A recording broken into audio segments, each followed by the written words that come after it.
Hi people, namaste, wanakam, salam, and how are you? I'm so good. Say how are you in the comments. We think that our moms don't know about the finance, right? We also think that she doesn't did any MBA, BBA, or some other financial courses.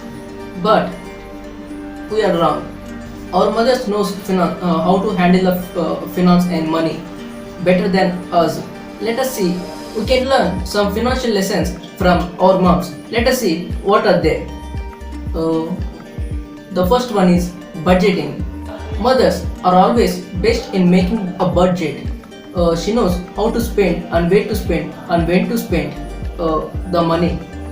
The second one, savings. Mother encourages her children to save some money in piggy banks instead of spending money.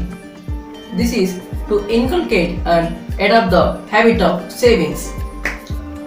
That's it is very better, no? Number third, emergency. She understands that each penny counts. So she teaches always be ready for a rainy day. Number 4. Education. She always says that the best investment is an education which gives you the maximum returns. That's all for the today. Thank you.